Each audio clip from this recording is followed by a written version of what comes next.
भगवान ने कहा कि दुर्योधन अब तो मैं चलता हूं, क्योंकि मैं तुम्हारे हित की बात करने आया था, तुम्हारे हित के लिए मैं आया था, लेकिन तुम मेरी बात को समझ नहीं पाए। हित वचन नहीं तूने माना, मैत्री का मूल्य न पहचाना, तो ले मैं भी अब जाता हूं, अंतिम संकल्प सुनाता हूं, याचना नहीं अब रण होगा, जीवन जय या कि मरण होगा।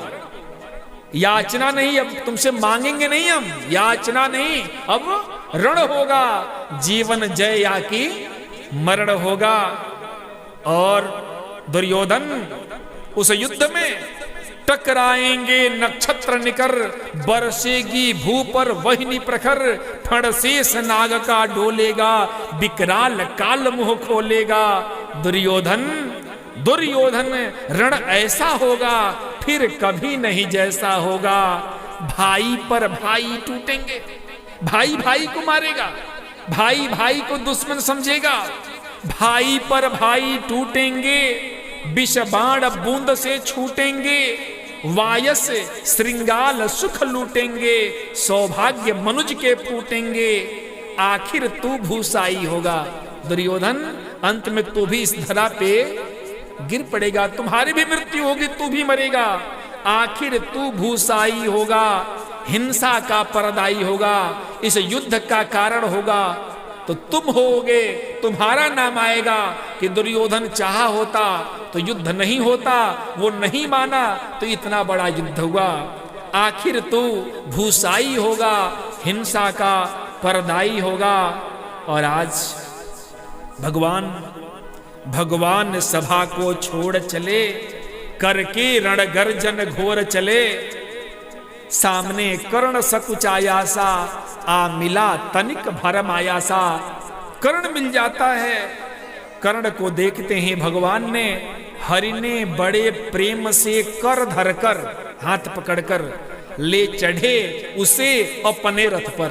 भगवान ने अपने रथ पे बिठा लिया कर्ण को और कहा, कर्ण रथ चला परस्पर बात चले, शमदम की टेढ़ी घात चले, शीतल हो हरि ने कहा हाय।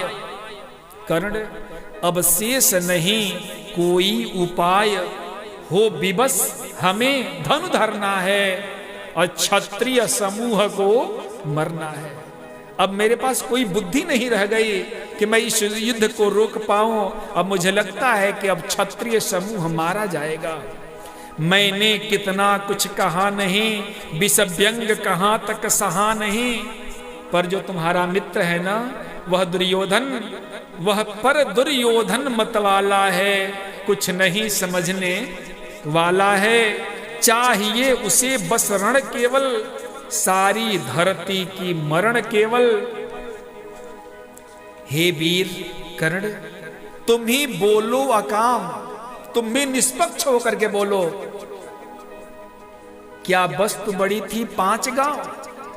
अरे 1/2 होता है, 2 भाई हैं, यदि ईमानदारी से उस जमीन को बांट दिया जाए तो 1/2 होता है ना जी। लेकिन हमने पंचायती की और हमने कहा कि चलो 1/2 की आवश्यकता नहीं है, सब तुम ले जाओ और केवल 5 गांव ही दे दो। कर्ण क्या तूने आज तक ऐसे किसी पंच को देखा है क्या, जो 2 भाई के बीच में बंटवारा करने आए और कहते कि सारी जमीन तुम ले लो और 5 गांव दे दो।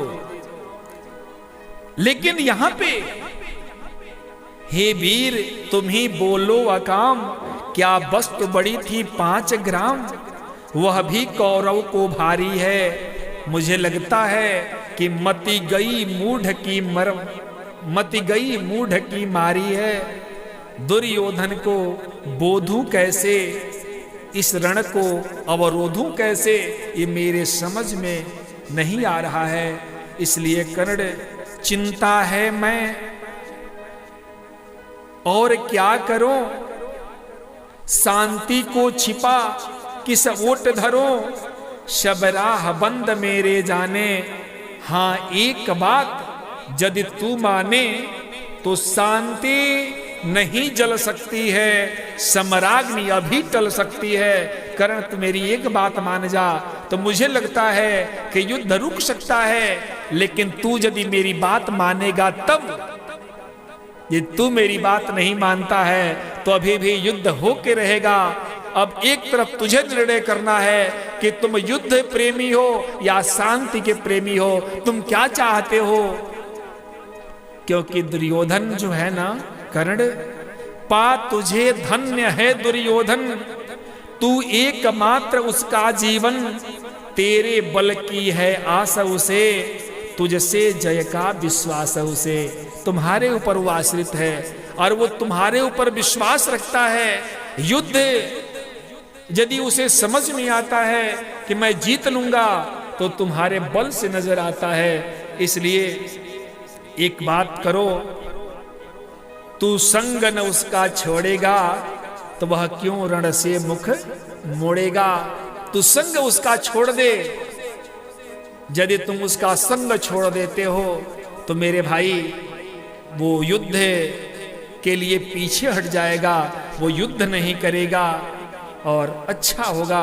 क्योंकि मैं कहना नहीं चाहता, लेकिन आज बताना भी जरूरी है। देखो कैसा विधि का विधान है, कैसा संजोग है, क्या अघटनीय घटना कराल, तू पृथा कुक्षिका प्रथम लाल। तो कुंती का प्रथम पुत्र है, कुंती का बड़ा बेटा है तो, और तुम बनसूत अनादर सहता है, कौरव के दल में रहता है। सरचाप उठाए 8 प्रहर, पांडव से लड़ने को तत्पर, पांडवों से लड़ने के लिए तैयार है तो।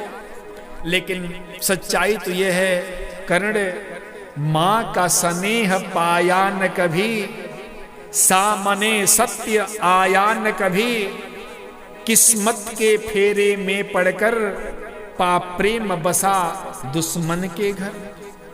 निज बंधु मानता है पर को, कहता है शत्रु सहोदर को। अपने सहोदर भाइयों को तू शत्रु मानता है, और जो वास्तव में तुम्हारे दुश्मन हैं उनको तू अपना समझता है। एक ऐसी विधि की विधान है, ये मेरे समझ में नहीं आता। लेकिन कर्ण, पर कौन दोष इसमें तेरा, अब कहां मान इतना मेरा, चल होकर संग अभी मेरे, है जहां 5 भ्राता तेरे। तुम्हारे 5 भाई जहां हैं, चलो मेरे साथ और उनसे मिल जाओ, क्योंकि बिछुड़े भाई मिल जाएंगे, हम मिलकर मोद मनाएंगे। और कर्ण जानते हो, तू कुंती का पहला लाल है, पहला बेटा है, और जो माता पिता का पहला बेटा होता है उसी को गद्दी पे बैठने का हक होता है, उसी का अधिकार होता है। इसलिए कर्ण, कुंती का तू ही तनय श्रेष्ठ, बल बुद्धिशील में परम श्रेष्ठ। और तुम चलोगे ना तो मस्तक पर मुकुट धरेंगे हम, तेरा अभिषेक करेंगे हम, आरती समोद उतारेंगे, और सब मिलकर पांव पखारेंगे। तू गद्दी पे बैठेगा, तुम्हारा अभिषेक किया जाएगा। कितना अच्छा लगेगा वो क्षण, कितना पवित्र होगा, कितना आनंददायक होगा। जिस समय तुम गद्दी पे विराजमान होगे और उस समय पदत्राण भीम पहनाएगा, तुम्हारे पांव में जूता पहनाने का काम वो भीम करेगा। धर्मा चिप चमर डुलाएगा, वो युधिष्ठिर धर्मराज चमर डुलाएगा। पहरे पर पार्थ प्रवर होंगे, तुम्हारे लिए पहरा करने का काम, तुम्हारी रखवाली करने का काम वो अर्जुन करेगा। सहदेव नकुल अनुचर होंगे, सहदेव और नकुल तुम्हारे छोटे भाई, तुम्हारे अनुचर होंगे, तुम्हारे साथ रहने वाले होंगे। भोजन उत्तरा बनाएगी, जो अभिमन्यु की पत्नी है उत्तरा, वो भोजन बनाएगी और पांचाली पान खिलाएगी। कितना अच्छा लगेगा, कितना मनोरम दृश्य होगा वो। सोचो, एक बार विचार करो, पदत्राण भीम पहनाएगा, धर्माचिप चमर डुलाएगा, पहरे पर पार्थ प्रवर होंगे, सहदेव नकुल अनुचर होंगे, भोजन उत्तरा बनाएगी और पांचाली पान खिलाएगी। कितना ही मनोहर दृश्य होगा। और एक बात जान लो कि रण अनायास रुक जाएगा, कुरुराज दुर्योधन स्वयं झुक जाएगा, संसार बड़े सुख में होगा, कोई न कहीं दुख में होगा, सब गीत खुशी के गाएंगे और तेरा सौभाग्य मनाएंगे कि चलो आज दुर्योधन के, आज कर्ण के चलते इतना बड़ा युद्ध, इतना बड़ा नरसंहार, इतनी बड़ी क्षति जो होने वाली थी वो बच गई और लोग तुम्हारा जय जयकार लगाएंगे, तुम राजा बनोगे और इतना बड़ा युद्ध टल जाएगा और शांति दूर हो जाएगी, शांति का साम्राज्य होगा। कर्ण मेरी बात मान लो। लेकिन कर्ण क्या जवाब देता है, इसको आप अगले एपिसोड में हमारे सुनेंगे। बहुत ही अच्छा, बहुत ही पवित्र, बहुत ही ज्ञानवर्धक ये प्रसंग है जो मैं आपको सुनाने का प्रयास करूंगा। लेकिन कर्ण का जो जवाब होता है बहुत ही अच्छा, बहुत ही ज्ञानवर्धक होता है। आइए हम अगले एपिसोड में इस कथा को सुनते हैं। बोलिए आनंद कंद भगवान की।